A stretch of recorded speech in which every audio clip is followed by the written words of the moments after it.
un ancla inmutable.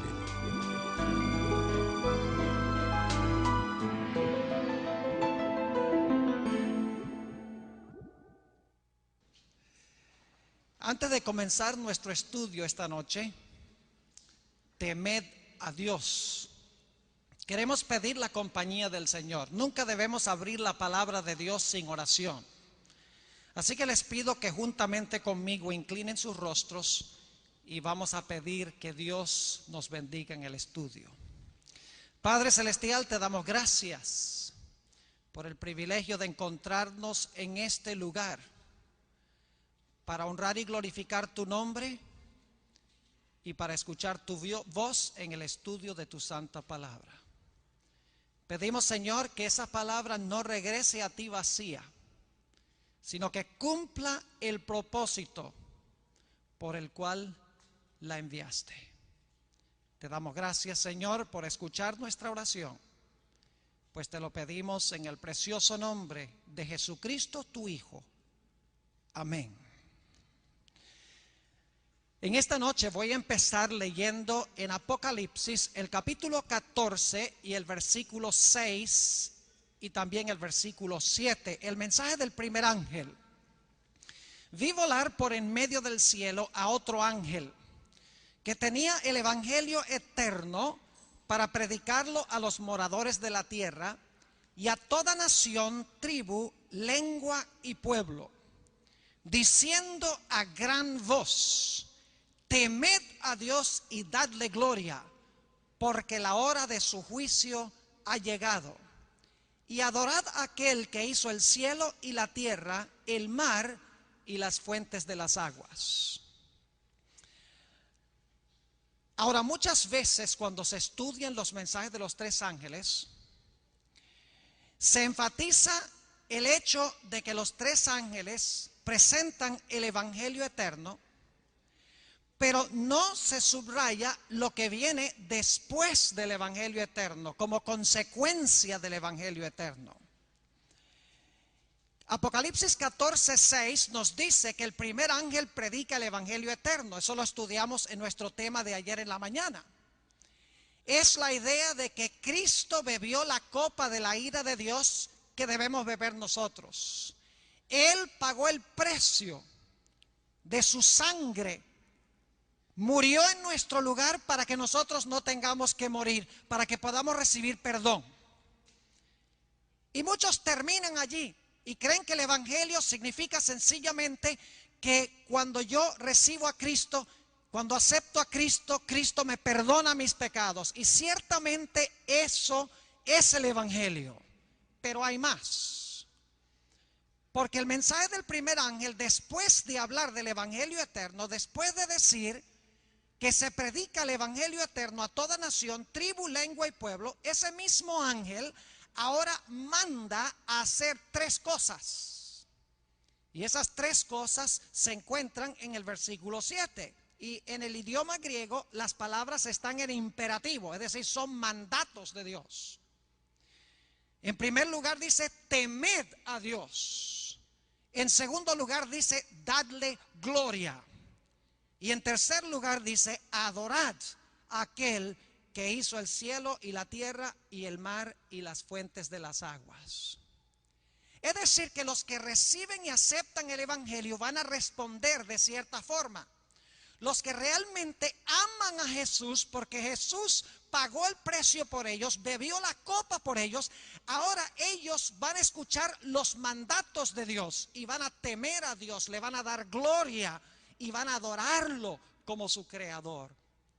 El primer ángel entonces nos dice que los que reciben el evangelio eterno responden a Dios en esta forma: temiéndole, glorificándole y adorándole. Tenemos otro ejemplo de esto en el libro de Tito. No sé, posiblemente ustedes no puedan leer este texto, pero va a estar en la pantalla. Tito, el capítulo 2 y el versículo 11. Quiero que noten que el evangelio siempre lleva a la obediencia. Tito, el capítulo 2 Y vamos a empezar nuestra lectura en el versículo 11. Fíjense qué interesante que la gracia de Dios siempre lleva a un cambio de actitud para con Dios, a un cambio en la vida. Dice en el versículo 11, porque la gracia de Dios se ha manifestado para salvación a todos los hombres. Ese es el evangelio. La gracia de Dios se ha manifestado para salvación a todos los hombres. Pero ahora fíjense lo que nos dice. La gracia de Dios no solamente nos salva, no solamente nos perdona, sino que nos enseña algo, que debemos hacer algo. Dice en el versículo 12, enseñándonos, es decir, la gracia de Dios nos enseña algo, enseñándonos que renunciando a la impiedad y a los deseos mundanos, vivamos en este siglo sobria, justa y piadosamente. Fíjense que la gracia de Dios nos enseña a hacer algo. El evangelio eterno nos enseña a temer a Dios, a darle gloria y a adorarlo como el creador. El evangelio cambia la vida, en otras palabras. Cambia nuestra actitud para con Dios y para con nuestros semejantes. Y luego dice en el versículo 13, aguardando la esperanza bienaventurada y la manifestación gloriosa de nuestro gran Dios y Salvador Jesucristo. Ahora fíjense bien, quien se dio a sí mismo por nosotros para redimirnos de toda iniquidad y purificar para sí un pueblo propio, celoso de buenas obras. Fíjense que la gracia de Dios, la salvación que trae Jesús, nos lleva a un cambio de vida. Como dice aquí, nos lleva a vivir sobria, justa, piadosamente, nos lleva a desempeñar celosamente buenas obras, como dice en el versículo 14. Ahora, ¿qué significa esta frase temer a Dios? Temed a Dios. Bueno, es muy importante esta frase. Es asunto de salvación o perdición. Ahora, cuando estudiamos esta frase, no es suficiente quedarnos en el libro de Apocalipsis. Porque el libro de Apocalipsis usa una frase que se usa en muchos otros sitios de la Sagrada Escritura. Es decir, para comprender lo que significa temer a Dios, necesitamos entender esta expresión como se encuentra a través de toda la Biblia, porque Apocalipsis solamente usa la frase. Nos está indicando que para entender esa frase necesitamos comprender cómo se usa en toda la Sagrada Escritura. Y la expresión el temor de Jehová o temer a Dios se usa repetidas veces en la Sagrada Escritura. Es más, en Proverbios, el capítulo 9 y el versículo 10 nos dice algo que yo creo que todos hemos leído este texto muchas veces. Dice allí en Proverbios el capítulo 9 y el versículo 10, el temor de Jehová es el principio de la sabiduría. Es decir, una persona que no tiene el temor de Jehová ni siquiera ha comenzado a ser sabio. Porque el temor de Jehová es el principio de la sabiduría. Es decir, tú puedes estar, joven, señorita, en alguna facultad de esta gran universidad. Puede ser medicina, puede ser humanidades, puede ser música, puede ser cualquier departamento. Puedes estar aprendiendo mucho. Pero si no tienes el temor de Jehová, ni siquiera has comenzado a tener sabiduría. El temor de Jehová es el principio de la sabiduría. Así que si queremos ser sabios, necesitamos entender qué es el temor de Dios, qué es el temor de Jehová. En el mismo libro de Proverbios, el capítulo 15 y el versículo 16, encontramos el valor que pone Dios sobre temerle a Él, sobre el temor de Jehová.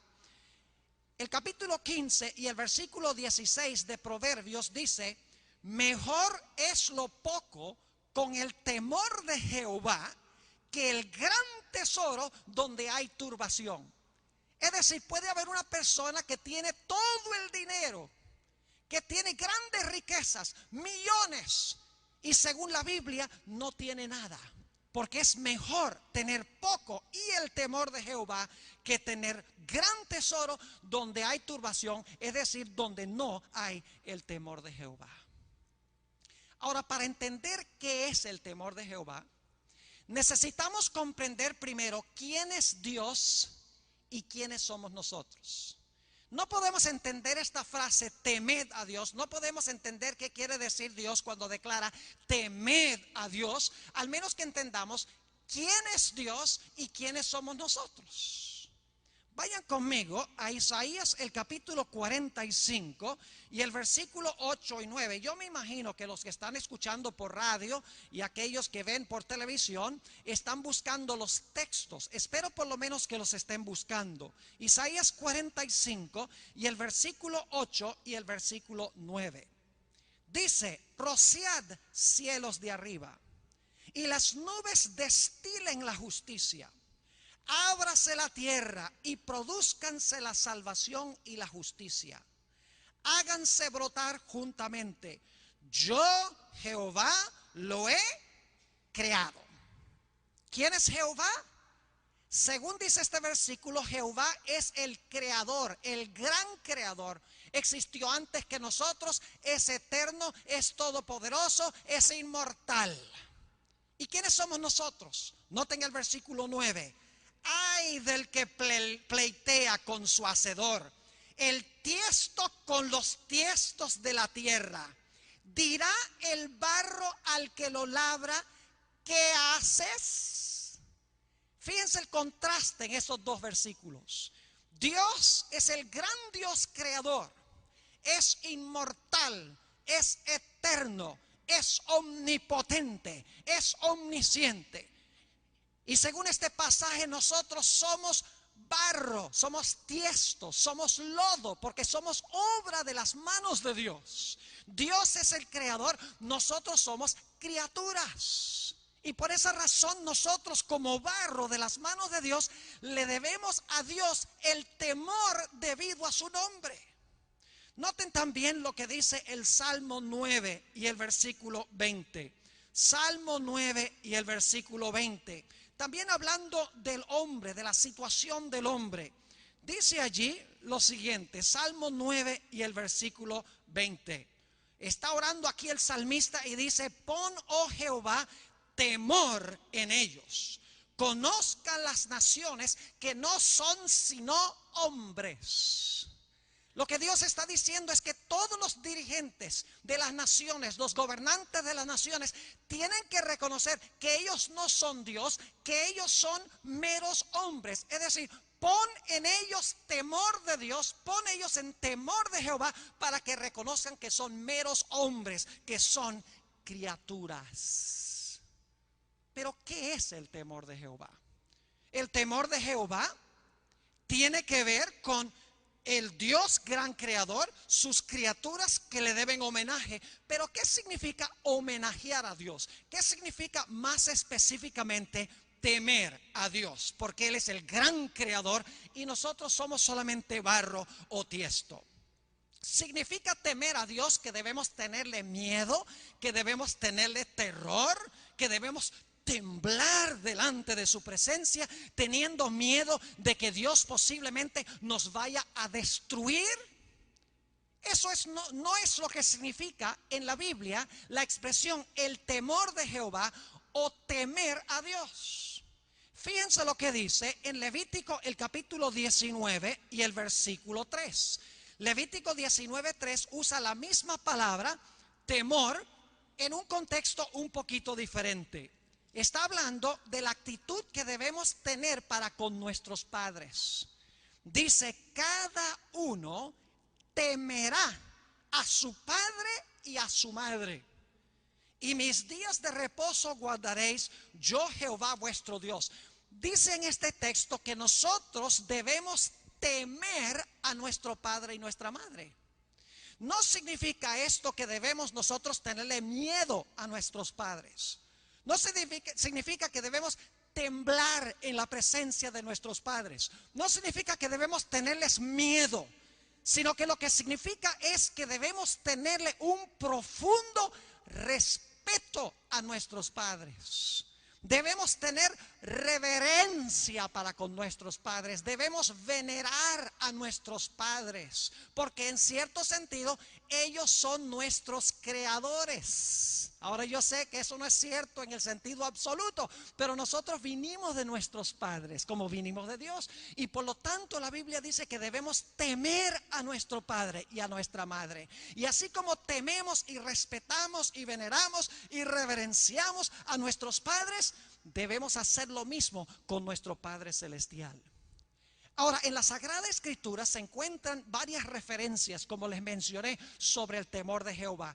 Yo lo que quiero ahora es analizar varios versículos que hablan de lo que significa temer a Jehová, lo que significa reverenciarlo, lo que significa respetarlo intensamente. En Deuteronomio, el capítulo 13 y el versículo 4, encontramos una declaración muy interesante. Deuteronomio, el capítulo 13 y el versículo 4. Y lamentablemente la traducción en esta versión que estoy usando de 1960 no capta plenamente el significado de una palabra muy importante que les voy a mencionar. Dice en el versículo 4: en pos de Jehová vuestro Dios andaréis, a él temeréis, guardaréis sus mandamientos y escucharéis su voz, a él serviréis. Y en la última parte del versículo dice: y a él seguiréis. Ahora, esa expresión serviréis en realidad significa acercarse a Dios. Es la misma palabra que se usa en Génesis 2, donde dice: dejará el hombre a su padre y a su madre y se allegará a su mujer. En algunos textos del Antiguo Testamento, esta palabra hebrea se traduce pegar, como de pega. Por ejemplo, en el Salmo 102 y el versículo 5, habla de los huesos que se pegan a la piel. En el Salmo 137 y el versículo 6, habla de la lengua que se pega al paladar. Es decir, la palabra significa pegarse. Lo que está diciendo aquí Moisés, inspirado por Dios, es que los que temen a Dios se pegan a Él, se unen a Él, están en una relación íntima y estrecha con Él. Como un esposo y una esposa, el esposo se allega a su mujer, mejor traducción sería se pega a su mujer. Así nosotros, los que tememos a Dios, debemos estar pegados a Dios, debemos tener una relación estrecha e íntima con Él. Ahora, algo que hacen los que temen a Jehová es respetar el nombre de Dios. Noten lo que dice en el libro de Deuteronomio, el capítulo 28 y el versículo 58. Deuteronomio, el capítulo 28 y el versículo 58. Una declaración muy importante. Dice Dios hablándole al pueblo de Israel: si no cuidares de poner por obra todas las palabras de esta ley que están escritas en este libro, temiendo este nombre glorioso y temible, Jehová tu Dios. Fíjense cómo se describe el nombre de Dios. Dice: temiendo este nombre glorioso y temible, Jehová tu Dios. Es decir, el nombre de Dios es sublime. El nombre de Dios es soberano. El nombre de Dios es tan elevado que se le debe tener un tremendo respeto, según dice este texto. Noten el Salmo 111 y el versículo 9. Salmo 111 y el versículo 9, añadiéndole un poco a este concepto, dice lo siguiente. Salmo 111, 9. Redención ha enviado a su pueblo, para siempre ha ordenado su pacto. Santo y temible es su nombre. El nombre de Dios es digno de ser alabado, digno de ser reverenciado, digno de ser respetado. Por eso en Éxodo, el capítulo 20 y el versículo 7, en uno de los 10 mandamientos, es más, es el tercer mandamiento de la santa ley de Dios, dice: no tomarás el nombre de Jehová tu Dios en vano. ¿Qué significa tomar el nombre de Dios en vano? Significa cuando cantamos un himno que no estamos pensando y reflexionando en lo que estamos cantando. Estamos repitiendo el nombre de Dios sin reflexionar de que lo estamos usando. Significa que nuestras oraciones repetimos el nombre de Dios vez tras vez, sin pensar y reflexionar en lo que estamos diciendo. Significa usar innecesariamente el nombre de Dios. En realidad, la expresión no tomaréis el nombre de Jehová tu Dios en vano, la expresión en vano significa sin necesidad.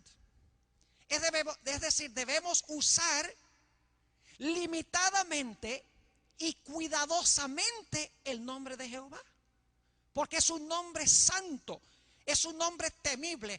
Dice Jesús en el Padre Nuestro: santificado sea ¿qué? Santificado sea tu nombre. Y sin embargo, todos los días decimos, por ejemplo, en conversación común, decimos, y me perdonan que lo voy a usar porque necesito ilustrarlo, decimos, ay Dios mío. Ese es usar el nombre de Dios innecesariamente. El nombre de Dios se debe pronunciar con suprema reverencia, con supremo respeto, porque como dice la Biblia, terrible y temible es su nombre. El nombre en la Biblia denota el carácter. Y cuando usamos mal el nombre de Dios, en realidad estamos pisoteando el carácter que Él posee. Así que temer a Dios significa respetar su nombre, alabar y exaltar su nombre, pero no abusar de su nombre. Y a veces yo paso por un lugar a donde están viendo, digamos, una película y vez tras vez están usando el nombre de Dios en vano. Me dan ganas de gritar y decir, apaguen eso, porque está irrespetando el nombre de Dios. Ahora, la Biblia también nos indica cómo debemos nosotros presentarnos cuando venimos a adorar a Dios. Reconociendo que somos criaturas, reconociendo que somos barro, que somos polvo. El nombre de Dios lo usaremos limitadamente. Solo en ocasiones súper importantes lo respetaremos. Pero hay otra actitud cuando venimos a adorar a Dios que debemos asumir. Noten lo que dice Primera de Crónicas, el capítulo 16. Primera de Crónicas, el capítulo 16 y el versículo 29 y 30. Primera de Crónicas, el capítulo 16 y los versículos 29 y 30. Fíjense qué interesante cómo se describe esto. Dice: dad a Jehová la honra debida a su nombre. Traed ofrenda y venid delante de él. Ahora escuchen esto. Postraos delante de Jehová en la hermosura de la santidad. Temed en su presencia toda la tierra. El mundo será aún establecido para que no se conmueva. Fíjense que dice: postraos delante de Jehová en la hermosura de la santidad. Temed en su presencia. Saben que tuve el privilegio hace unos 3 años de visitar 3 países del Medio Oriente. Fue antes del desastre del 11 de septiembre. Así que pude ir a estos países. Hoy en día no podría ir. Visité el país de Siria, Líbano y Jordania. Y tuve el privilegio de entrar a muchas mezquitas. Y saben, lo interesante es ver la profunda reverencia que hay en esos lugares. La gente entra no caminando de forma común y corriente, sino caminando suavemente. Ni siquiera se permiten zapatos. Tiene uno que quitarse los zapatos afuera. No se permite hablar. La gente que está allá adentro tiene la cabeza inclinada, algunos inclusive con la frente en el suelo. Y están en realidad adorando y aprendiendo de Alá, estudiando el Corán, que supuestamente fue inspirado por el ángel Gabriel, fue dado por el ángel Gabriel. Pero qué reverencia tan rotunda en esos lugares. Qué triste que en esos sitios donde no se tiene la verdad, tengan una conciencia más grande de la reverencia a Dios que nosotros aquí en el mundo occidental. Entramos a la iglesia y recuerden que nuestro concepto de Dios determinará cómo nos portamos en la iglesia. Por ejemplo, si nosotros no estamos pensando que Dios es el gran creador, omnipotente, omnisciente, inmortal, todopoderoso, y que nosotros somos barro, somos criaturas y que debemos entrar con respeto delante de Él, vamos a entrar al culto masticando chicle. Vamos a entrar al culto vestidos inapropiadamente. Vamos a introducir al culto religioso música que pertenece al mundo secular. Vamos a introducir a la iglesia respuestas a lo que pasa en la plataforma que solo pertenecen en un ámbito secular. Porque no tenemos la conciencia del gran Dios y que nosotros somos polvo, somos barro, somos tiesto y que debemos entrar a la presencia de Dios con reverencia. Saben que nosotros probablemente si fuéramos a visitar al presidente de la República llegaríamos mejor vestidos y nos comportaríamos con más respeto a veces que lo que nos comportamos cuando entramos a la presencia de Dios en la iglesia. Una de las costumbres que han adoptado en muchas partes los adventistas es la costumbre de aplaudir cada cosa que pasa en la plataforma. Eso es una costumbre que en los Estados Unidos, de donde yo vengo, mejor dicho, es rara la iglesia donde no se aplaude. Y alguno dirá, pastor, ¿qué tiene de malo un aplauso? Bueno, la respuesta es muy sencilla. La Biblia nos dice a nosotros que cuando nosotros queremos responder a la grandeza de Dios, queremos rendirle tributo y alabanza, la forma apropiada de hacerlo es diciendo amén o aleluya. La Biblia no dice que debemos aplaudir, porque el aplauso es una respuesta secular a un evento secular. El amén y aleluya son una respuesta sagrada a un evento sagrado. Les doy un ejemplo. Supongamos que es el mundial. Y tengo que usar un ejemplo de fútbol ahora. Generalmente uso uno de béisbol. Pero yo sé que aquí el fútbol es importantísimo. Casi más importante a veces que la religión. Cuando yo veo los estadios llenos por televisión, yo me quedo maravillado de cómo la gente se emociona y pelea por un juego. Y no solamente aquí, en Inglaterra, en otros países. Supongamos que Argentina está en el mundial, es la final, con el gran enemigo Brasil. Y yo sé que tenemos brasileños aquí, así que me voy a meter en agua caliente con ellos. Pero es solamente una ilustración. Y Argentina va perdiendo el partido 1-0. Y en los últimos 2 minutos, ¿cómo es que se llama la estrella más famosa de Argentina? ¿Quién es? Batistuta. ¿Todavía juega Batistuta? Y llega Batistuta y patea y mete un gol. Argentina empata. Oh, está la gente contenta en el estadio.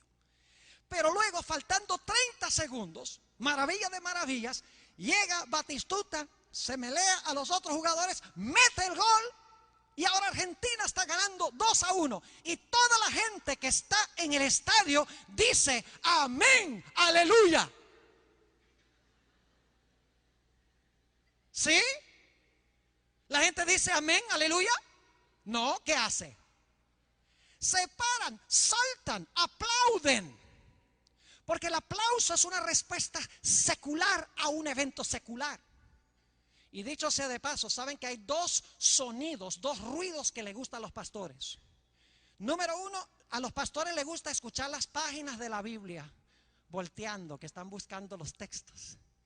Y a los pastores también les gusta de vez en cuando, aunque sea un amén o un aleluya. Gloria a Dios. Alguien le dio valentía y dijo amén. Miren, yo sé que aquí no es costumbre y no es que sean menos espirituales los que no dicen amén y más espirituales los que dicen amén. Es diferencia de cultura, pero nosotros debemos estar preparándonos para la cultura del cielo. Y en el cielo los ángeles todo el tiempo, dice Apocalipsis 19 y Apocalipsis 5, viven diciendo amén y aleluya, de día y de noche. Así que vayamos ensayando aquí. ¿Qué les parece? ¿Amén? Amén, gloria a Dios. Amén, ahora vamos a tener más amenes. Es decir, que nosotros debemos tratar a Dios con respeto y con reverencia. Vayan conmigo a Segunda de Crónicas 7 y el versículo 3. Segunda de Crónicas, el capítulo 7 y el versículo 3. Es la inauguración del templo de Salomón. Y fíjense cómo responde la gente ante este gran evento solemne. Dice, cuando vieron todos los hijos de Israel descender el fuego y la gloria de Jehová sobre la casa. Es decir, cuando la gloria de Jehová descendió sobre la casa, se postraron sobre sus ¿qué? Sobre sus rostros en el pavimento y adoraron y alabaron a Jehová diciendo, porque Él es bueno y su misericordia es para siempre. Fíjense la actitud. Dice que se inclinaron con su rostro hasta el suelo, con su frente en el suelo. Así entraron a la presencia de Dios. ¿Saben ustedes la razón por la cual en los tiempos bíblicos la gente se postraba con la frente en el polvo? Era un reconocimiento de que ellos estaban formados de polvo.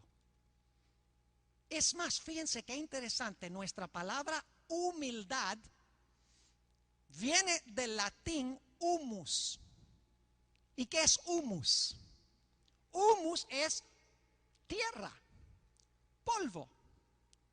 Es decir, tener humildad es reconocer que somos polvo e ir ante la presencia de Dios con temor y con temblor. Y saben que cada persona en la Biblia que estuvo consciente de la presencia de Dios actuó de una forma muy interesante. Por ejemplo, en Isaías, cuando Isaías fue llamado en el capítulo 6,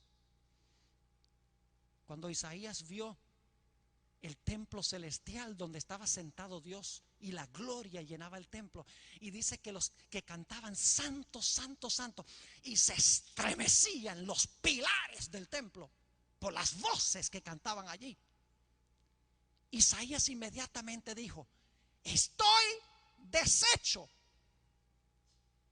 Lo que está diciendo es soy nada, porque siendo hombre de labios inmundos, habito en medio también de un pueblo de labios inmundos. Es decir, no solamente somos nosotros polvo, sino que somos polvo pecaminoso.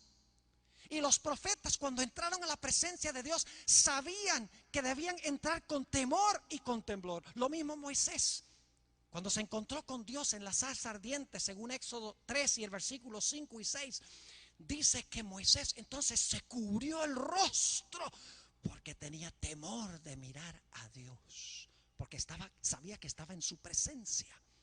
Lo mismo Pedro, después de la pesca milagrosa, en Lucas el capítulo 5 y el versículo 8, cuando vino a la playa y se encontró con Jesús, le dijo Pedro a Jesús, Señor, apártate de mí, que soy hombre pecador. Y luego el Señor Jesucristo llegó y lo abrazó. Fíjense que cuando venimos a Dios con humildad, con temor y temblor, como dice la Biblia, Dios nos acepta, nos abraza, nos recibe como sus hijos y como sus hijas.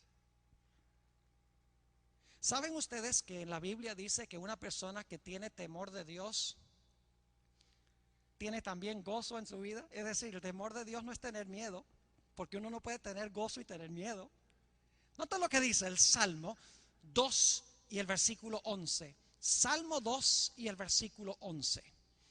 Fíjense que estas dos ideas de temer a Dios y tener gozo al mismo tiempo no significa que porque tememos a Dios que no vamos a estar alegres y contentos. Dice la Biblia en el texto que nosotros hemos leído que los ángeles en el cielo cantan, pero al mismo tiempo tapan sus rostros. Nota lo que dice el Salmo 2 y el versículo 11. Dice: servid a Jehová con temor y alegraos ¿con qué? Y alegraos con temblor. Hay esa idea de respeto, y al mismo tiempo que uno tiene respeto, tiene gozo, porque uno está en la presencia del mismo Rey del universo. Pero ahora quiero llegar en nuestro tema de esta noche a la connotación más importante de lo que significa temer a Jehová. Sí, significa adorarlo con respeto, significa adorarlo con gozo, significa respetar y venerar su nombre, significa venir y adorarlo de una forma apropiada, porque es el gran Dios. Pero en el Antiguo Testamento, al igual que en el Nuevo, la mayoría de las veces que aparece la expresión temer a Jehová va conectado con obedecer a Dios. El que teme a Dios obedece a Dios, sirve a Dios, hace lo que Dios dice. En otras palabras, el primer ángel está diciendo: el evangelio eterno te salvó, Cristo bebió tu copa, Cristo murió tu muerte, y ahora por gratitud a Jesús teme a Dios, es decir, obedece a Dios ahora por amor. Note lo que dice Deuteronomio el capítulo 10. Deuteronomio el capítulo 10 y los versículos 12 y 13. Deuteronomio 10, 12 y 13. Y quiero que noten la cantidad de expresiones sinónimas en estos versículos. Fíjense lo que significa temer a Jehová. Dice en el versículo 12: ahora pues, Israel, ¿qué pide Jehová tu Dios de ti? Sino que temas a Jehová tu Dios. Y ahora fíjense, no solamente temas. ¿Qué significa temer a Dios? Dice que andes en todos sus caminos, y que lo ames y sirvas a Jehová tu Dios con todo tu corazón y con toda tu alma, que guardes los mandamientos de Jehová y sus estatutos que yo te prescribo hoy, para que tengas prosperidad. Fíjense toda la descripción de lo que significa temer a Jehová. Dice que temer a Jehová significa andar en sus caminos, significa amarlo, significa servirlo, significa guardar sus mandamientos. Es decir, temer a Jehová no es solamente entrar al culto y quedarse callado, no es solamente adorar en la iglesia apropiadamente, sino que es llevar una vida de día en día, de minuto en minuto, de obediencia a Dios. El primer ángel, en otras palabras, nos llama a obedecer a Dios, porque reconocemos que es el gran Dios del universo y le debemos respeto, veneración y adoración. Noten lo que dice Job, el capítulo 1 y el versículo 9. Job 1:9, la descripción de ese patriarca, ese gran patriarca que fue acusado por Satanás. Dice en el versículo 9: respondiendo Satanás a Jehová y dijo: ¿acaso teme Job a Dios de balde? En otras palabras, Satanás dice: ¿acaso es que Job te teme gratuitamente, sin esperar nada, sin interés? Job tiene motivos mercenarios, es lo que está diciendo Satanás, porque Dios había dicho en el versículo 8 que Job era varón perfecto, recto, temeroso de Dios. Ahora fíjense, ¿y apartado de qué? Y apartado del mal. ¿Qué significa temer a Dios? Significa apartarse del mal. Noten Job 28 y el versículo 28. Dice más o menos lo mismo. Job 28 y el versículo 28. Se tiene aquí un paralelismo sinónimo, es decir, lo que se dice en la primera frase se repite el pensamiento en la segunda parte del versículo, pero en diferentes palabras. Dice en el capítulo 28 y el versículo 28: y dijo al hombre: he aquí que el temor del Señor es la sabiduría. ¿Qué es el temor del Señor? Sabiduría. La segunda mitad del versículo dice: y el apartarse del mal, la inteligencia. ¿Ven el paralelo? Es decir, en el versículo 28, El temor del Señor equivale en la segunda mitad del versículo a apartarse del mal. Y la sabiduría en la primera parte del versículo equivale a la inteligencia en la segunda parte. El temor de Jehová, en otras palabras, es apartarse del mal. Y una persona puede venir a la iglesia, puede cantar todos los himnos, puede glorificar a Dios, puede no masticar chicle, puede vestirse apropiadamente, puede no aplaudir, puede hacer todas esas cosas y luego salir y vivir una vida en desobediencia a Dios. Y la Biblia dice que esa persona no le teme en realidad. En Génesis 22:12 encontramos una historia muy interesante, la historia del sacrificio, o podríamos decir el casi sacrificio de Isaac. Génesis 22 y el versículo 12. Ustedes conocen la historia, ni siquiera la tengo que relatar. Dios le dijo a Abraham: lleva a tu hijo especial, tu único, el que amas, llévalo al monte Moria y sacrifícalo. Es decir, sacrifícamelo, ofrécemelo. Qué tremendo. Y ustedes conocen la historia. La Biblia dice que Abraham obedeció a Dios, fue, llevó a su hijo, lo colocó sobre el altar, levantó el cuchillo, y cuando estaba a punto de enterrarle el cuchillo a Isaac, vino una voz del cielo. Note lo que dice el versículo 12 de Génesis 22. Y dijo: no extiendas tu mano sobre el muchacho, ni le hagas nada, porque ya conozco que temes a Dios, por cuanto no me rehusaste tu hijo, tu único. Fíjense que el temor que tenía Abraham para con Dios era tan grande que estuvo dispuesto inclusive de obedecer la voz de Dios hasta el punto de sacrificar a su propio hijo. El temor de Dios es obedecerle por amor a Él. Note lo que dice el libro de Proverbios, el capítulo 14 y el versículo 12. Proverbios, el capítulo 14 y el versículo 12 nos dice: hay camino que al hombre le parece derecho, pero su fin es camino de muerte. Y vamos un poquito antes en el capítulo, al versículo 2. El que camina en su rectitud teme a Jehová. ¿Quién teme a Jehová?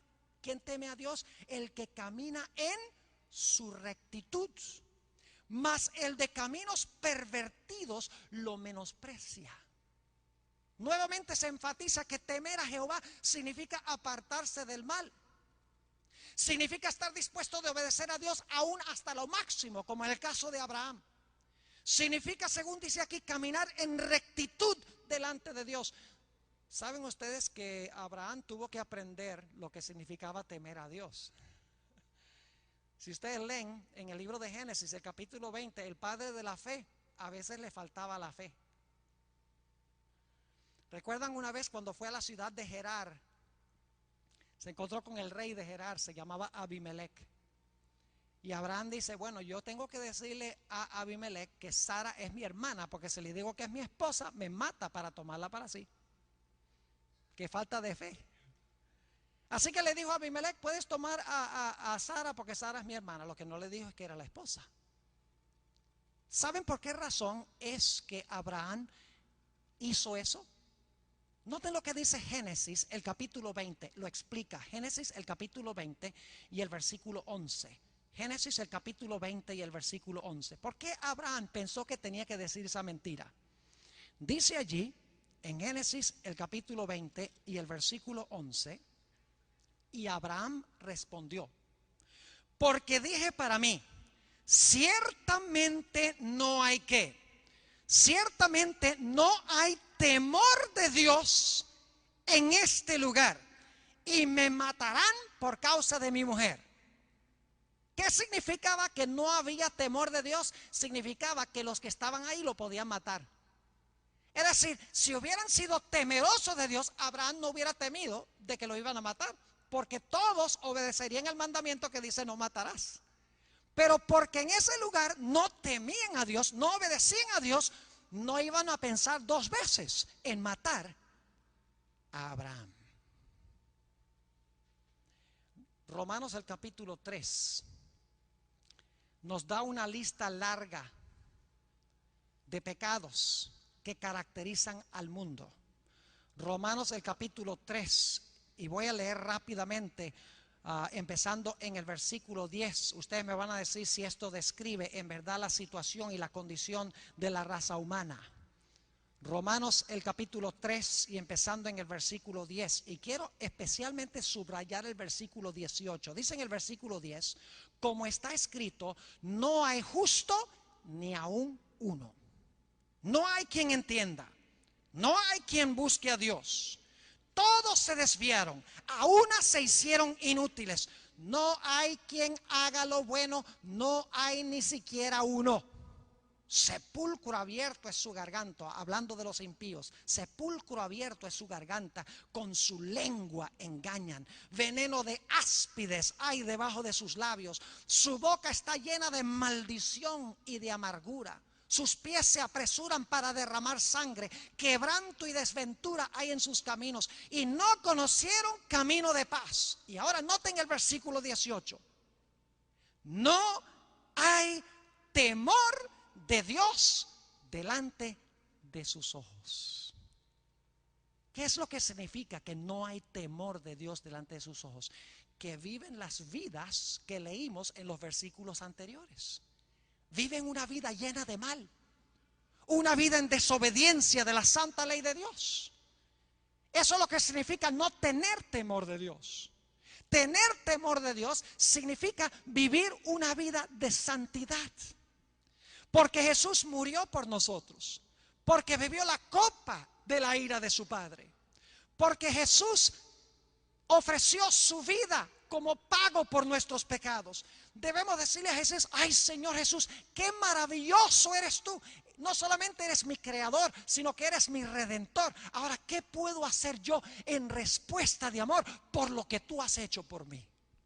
La gracia de Dios nos enseña que debemos vivir sobriamente en obediencia a Dios. El mensaje del primer ángel nos dice que el evangelio eterno que se predica a toda nación, tribu, lengua y pueblo nos lleva a temer a Dios, es decir, reverenciarlo, obedecerle, rendirle homenaje, no solamente de palabra, sino en nuestra vida.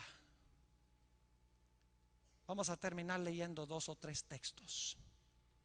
Hebreos el capítulo 12. Muy importante este pasaje porque está hablando de la segunda venida de Cristo. Hebreos el capítulo 12. Y quiero leer los versículos 28 y 29. Fíjense bien lo que dice.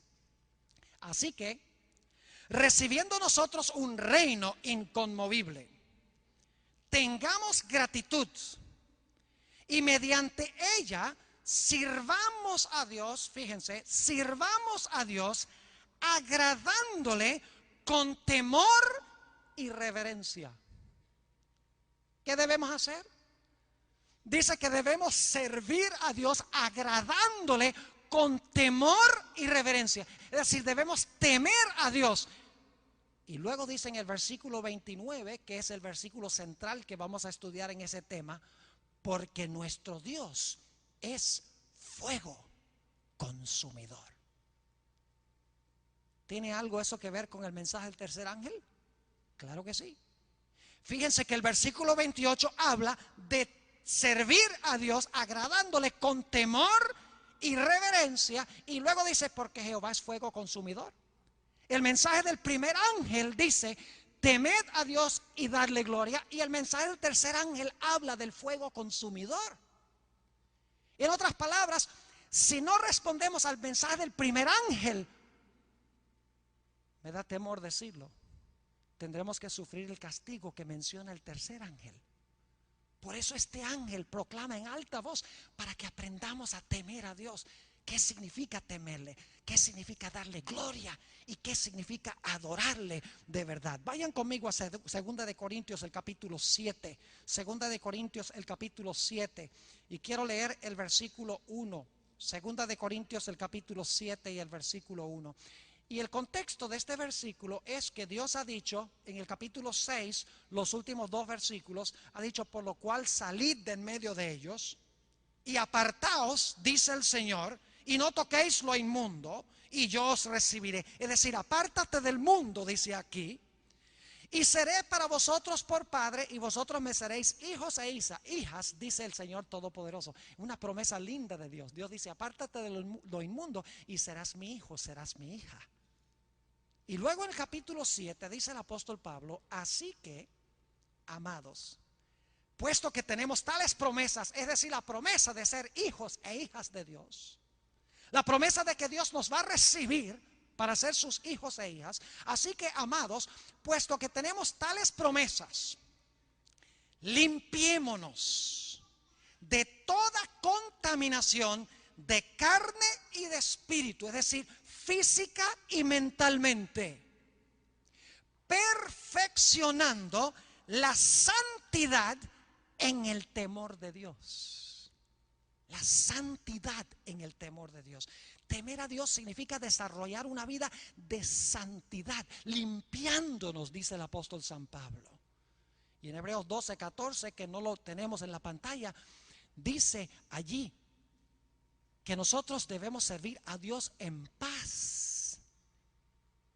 Y dice también que sin santidad nadie verá al Señor. Por eso dice la Biblia que debemos nosotros perfeccionar la santidad en el temor de Dios. Vamos a leer el penúltimo texto de esta noche. Eclesiastés, el capítulo 12. Eclesiastés, el capítulo 12. Y quiero leer los versículos 13 y 14. Eclesiastés 12, 13 y 14. ¿Saben ustedes a quién le está escribiendo Salomón el libro de Eclesiastés? A los jóvenes. Porque el capítulo 12:1 dice: acuérdate de tu Creador en los días de tu juventud. Y créame que Salomón sabía de qué estaba hablando. Porque Salomón, al principio de su reinado, se consagró a Dios, temió a Dios y obedeció a Dios. Pero luego, muy temprano en su reinado, se extravió de Dios. Se fue al mundo.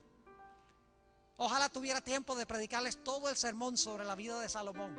No tenemos tiempo de eso, pero Salomón se extravió de Dios. Tenía 1000 mujeres en su vida. Se mezcló con las naciones paganas. Inclusive el libro Profetas y Reyes dice que se volvió afeminado, dando la impresión de que también tenía atracción para el mismo sexo al cual pertenecía a él. Se volvió borracho. Y el libro de Eclesiastés lo escribió Salomón ya de viejito. Y es su consejo a los jóvenes. Y cuando llega al final de su libro, joven señorita, Salomón dice: si no entendiste nada de lo que yo dije en mi libro, entiende esto. Versículo 13 dice: el fin de todo el discurso oído es este. Es decir, el meollo, el punto central, la razón por la cual escribí este libro es: teme a Dios y guarda sus mandamientos. Fíjense cómo el temor de Dios va vinculado con guardar los mandamientos. Teme a Dios y guarda sus mandamientos, porque esto es el todo del hombre. Porque Dios traerá, noten el tiempo del verbo futuro, porque Dios traerá toda obra a juicio, juntamente con toda cosa encubierta, sea buena o sea mala. Yo no sé si ustedes han notado la similitud de Eclesiastés 12, 13 y 14 con Apocalipsis 14, 6 y 7. En Eclesiastés dice: teme a Dios, guarda sus mandamientos, porque Dios traerá toda obra a juicio.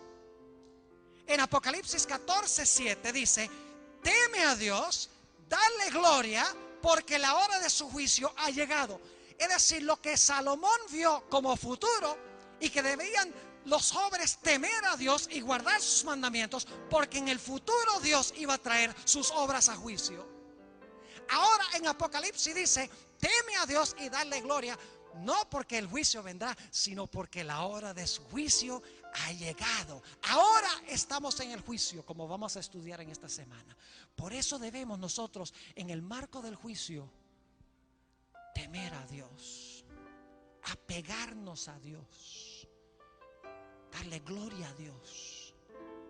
reverenciar a Dios, inclinarnos en humildad para con Dios, reconocer nuestra naturaleza como criaturas, nuestra necesidad de Dios, nuestra dependencia de Él como nuestro creador, nuestro sustentador, nuestro redentor, y caer delante de Él y decirle: Señor, tú eres un Dios tan maravilloso, me hiciste, Señor, me redimiste cuando me perdí, me sustentas cada día. Oh Señor, te amo tanto, ¿qué puedo hacer por ti?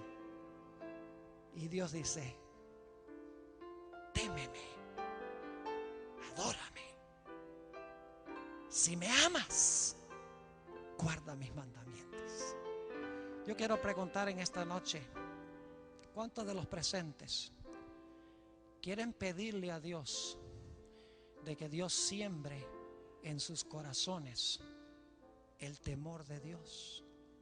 Ese es el deseo de tu corazón, que Dios siembre en tu corazón el temor de Dios. Si ese es tu deseo, te voy a pedir que te pongas de pie. Yo quiero orar a Dios, que Dios bendiga tu decisión en esta noche. No te pares nada más por pararte. Si en verdad anhelas que Dios siembre el temor de Él en tu corazón, para que tú le sirvas porque le amas tanto, colócate de pie, porque yo quiero orar por ti en esta noche. Saben que cada mañana debemos comenzar orando a Dios y reconociendo quién es Él. Y cuando nos acostamos también. ¿Qué pasamos el día sin pensar quién es Dios? Ni siquiera. A veces pasamos el día sin pensar en Dios. Cada momento debemos estar conscientes de quién es Él y quiénes somos nosotros, y darle gracias por lo maravilloso que es. Oremos. Padre celestial, te damos gracias por haber enviado a Jesús para sufrir el cruel castigo que merecemos nosotros. Oh Señor, no podemos comprender el sacrificio que tú hiciste y el sacrificio que hizo Jesús, pero lo podemos aceptar. Oh Señor, te amamos tanto por lo que has hecho. Te pido, Señor, que tú siembres en esta noche en el corazón de cada uno de los que han respondido a este llamado el temor de Jehová en su corazón. Oh Señor, ayúdanos a amarte, a venerarte, a reverenciarte, a adorarte, a caer delante de ti, reconociendo nuestra necesidad y haciendo de ti nuestra suficiencia. Gracias por la respuesta esta noche, Señor. Te pido que cumplas tu promesa y en cada corazón sincero siembres el temor de Dios. Te lo pido en el precioso nombre de Cristo Jesús. Amén.